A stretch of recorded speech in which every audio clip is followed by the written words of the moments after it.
It's so cold. This is my Volkswagen Id.3 first edition plus. I have this car for 3 years and almost 3 months, and it's time to say goodbye. Very soon, hopefully in the next 2 to 3 weeks, this car will go back to the leasing company because hopefully, I don't know yet, my new Volkswagen ID.7 will be delivered in Wolfsburg where we'll pick it up. There will be a big video what the ID.3 cost me, leasing cost and insurance and all of this. And then of course, when I give it back, do I have to pay something? Do I get money back because I drove less kilometers than I thought I would? So that will be a very interesting video, so subscribe so you don't miss out. But today I want to talk about the 3 years, 3 months, what were my highs, my lows, what happened, what did I do with the car, my experience and everything else. Let's start with the delivery. That was in September of 2020. I drove to Dresden and was not officially one of the first people who got an ID.3. There was press and everything. It was very exciting. I had to give interviews. I had a live interview on a German television where they asked me 3 questions and I was like shaking like this. And then I drove out the car. No, I didn't. I wasn't allowed to drive out the car just for safety with all the press people. But I got out of the car and then there were like 10 press people with cameras and microphones and they asked me 3-4 questions and then they were gone. So that was very exciting. And it was COVID time, so mask and everything. But it was a very, very exciting day. It was still warm. That was nice in the mid of September. I drove home that day, so from Dresden down to Possa, a 5-hour drive. With charging everything, tried everything. I drove the ID.3 before I got it, so I was at the prototype drive. There was 10 months before or so, and Volkswagen was so nice to let me drive a not finished ID.3 a few months ago, I think in August or July. There was not, but only in the city for half an hour or so, and I scratched it. I drove backwards and there was something I didn't see sticking out metal on a fence and I made this little scratch. God, I felt horrible. But the delivery experience was really amazing and I was very happy and the drive home was just amazing. Then the first 4 months were very exciting because a lot has happened in the first few months. First of all, I was a first mover. I got the car early in September, and when you ordered the ID.3, you could choose to be a first mover, get it early, but have not a finished software. Well, Volkswagen said a few features are missing, but overall the software was just horrible. A lot of error messages and things that didn't work, things they didn't think of yet, and features missing like they said. And if you could wait and you want the full software, you had to wait till January or so 4 months later. But I of course didn't want to wait. I wanted the car. But because of that, the first 4 months were very exciting. First of all, I got 3 months leasing free because I was a first mover. But I had to live with software issues. So the trip meter didn't work very well. I got error messages like the motor doesn't work or whatever, and then you restarted the car and it was gone. I think the airbag message I never got. There was an airbag message and stuff. Oh God, it's cold. I was lucky. I didn't have the big software problems that other cars had and other owners. I was very lucky with that. I got a few error messages, like I said, that disappeared with a restart of the car, or when you let the car sit for 15 minutes and then it restarts everything, stuff like that.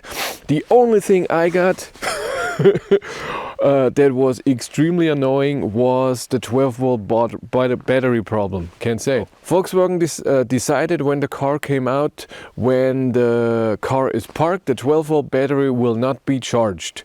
And normally you would say that's fine. Why should you charge the 12-volt battery if everything is off?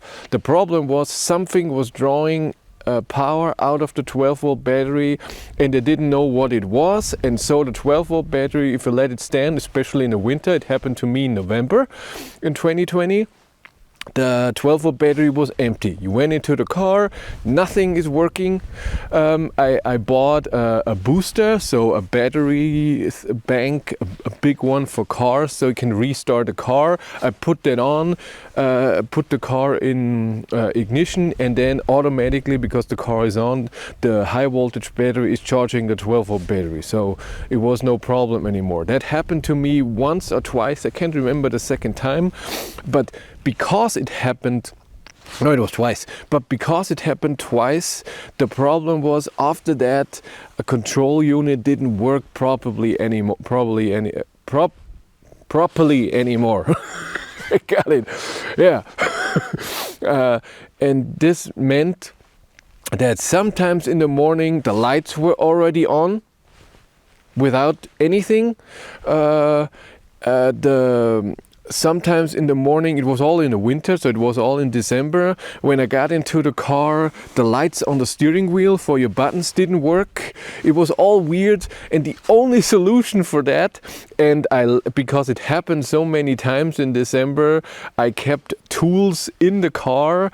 I had to disconnect the 12-volt battery, connect it, left it off for, I don't know, a few seconds, put it back on, and then everything worked totally normal. I even had it once where the light in the front, when you get in, it does this little movement down and up. It went down and stayed down, so I could see only a few meters straight. So that was horrible. But I got a new control unit, and I got a software update and everything. And in January, everything worked and everything was fine. The problem with this was, in those 4 months, I was at the dealer to get an update, software update, 4 times or 3 times. And when they needed the control unit, the car was at the shop for 2 weeks because the control unit, the delivery, there was not enough supply for that. But then when this was fixed, I got software, I think 2.0, 2.1, I can't remember. In January. Since then, everything, mostly 90% worked. Android Auto was in there, the features were there, and everything was ready for the normal update 2.1. Maybe I had 2.0 and 2.1 was the first one, and this was the first, the software where the car should have been shipped in and went to the customers, but we said we wanted early, and that's why we had those problems.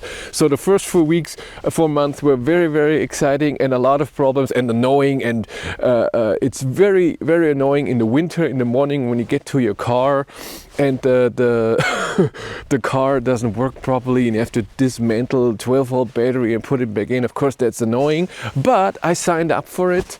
It's my own fault. I could have waited. And also in the first few months, the app was horrible and didn't work very well. A lot of times you went into the app in the morning and I wanted to look, is the car really preheating? Because it didn't always work. Or is it charging whatnot, and then it didn't connect. It was a lot of stuff not working properly in the first few months. So those were my lows the first 4 months, especially the 12-volt battery problem, because it was really annoying. When this was fixed, I had a few software issues. I still have the software issue with Android Auto that sometimes doesn't connect, and the car it doesn't matter what you do. The car has to park for 15 minutes, turn completely off, and then it might work again. And this is, I would say, 2 out of 10 times that but of course then is where you need it. When you are somewhere and you want to get home and you want to use Android Auto to get home, then you just use the normal Volkswagen navigation. But other than that, I have one problem with the drive mode. Then in my individual mode, one data for the ACC, for the adaptive cruise control, I cannot set what drive mode. It uses the ACC. That happens not every time, but sometimes. But I got used to it.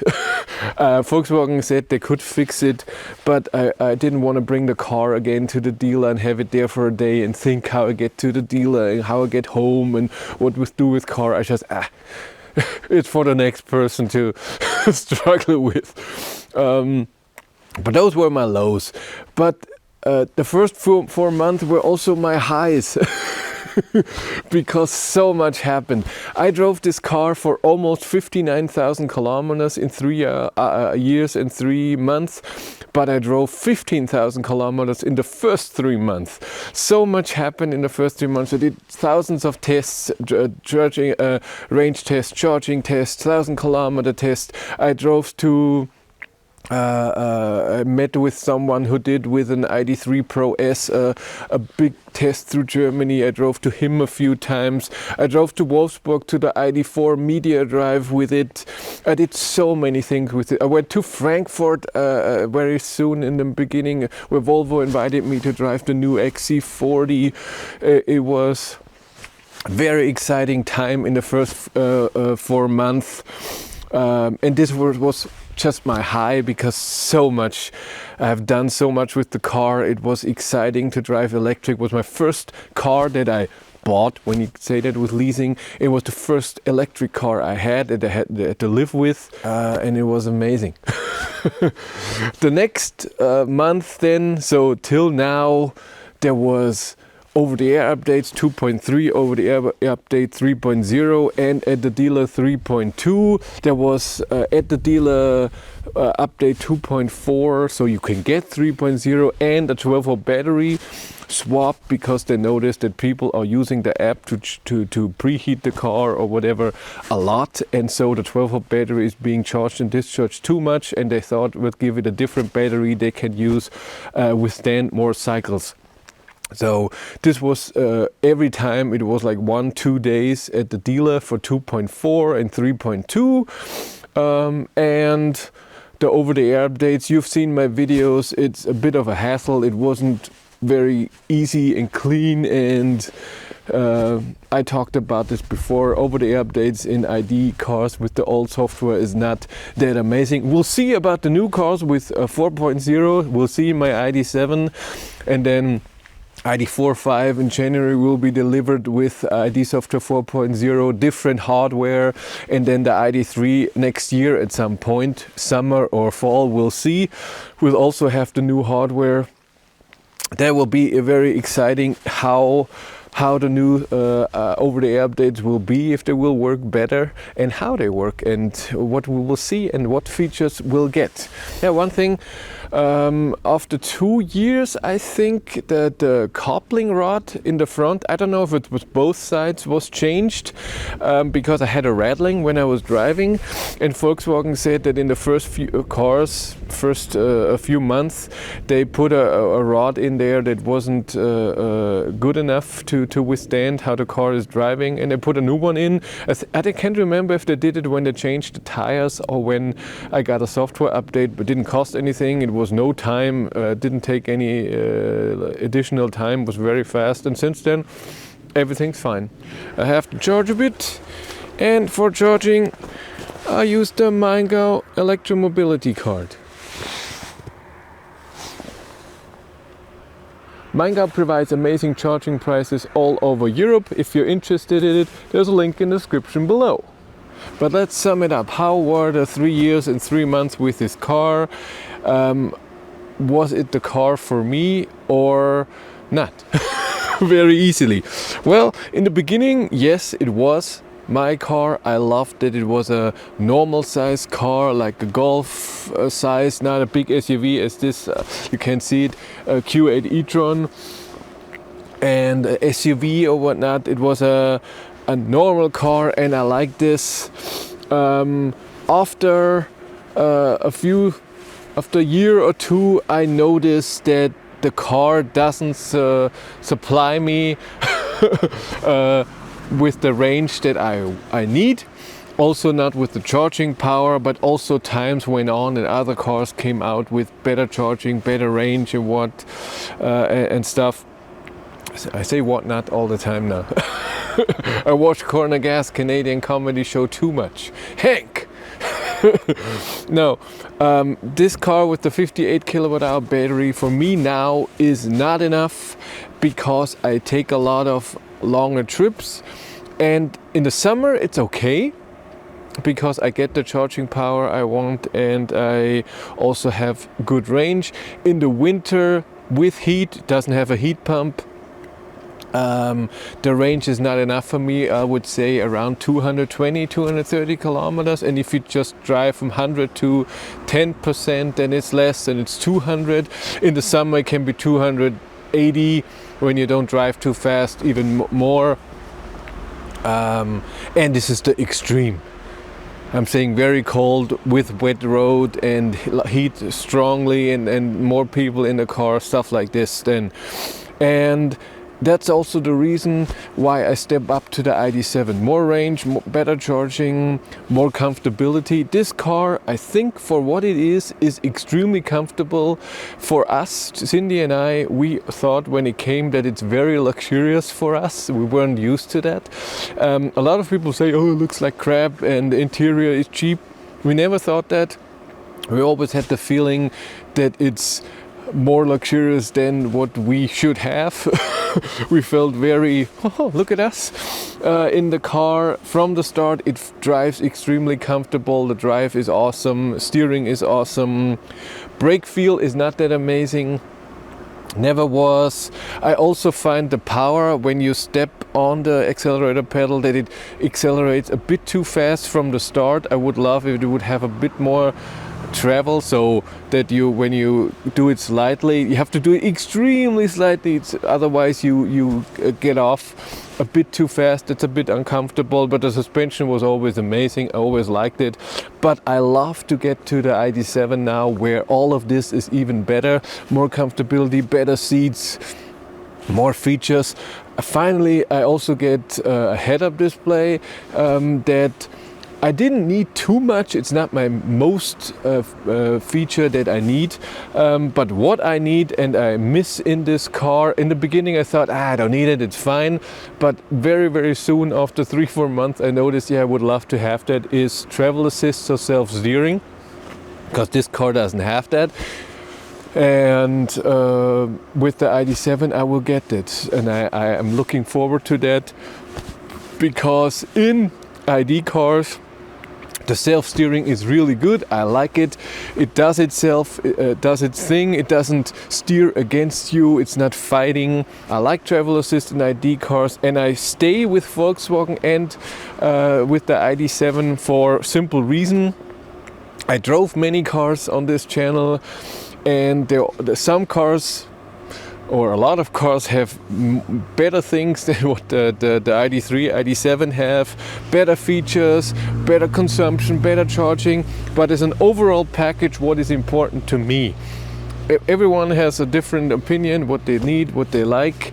And for me, ID cars give me what I need. And this is comfortability for a price that's still okay. And other things, it doesn't annoy me.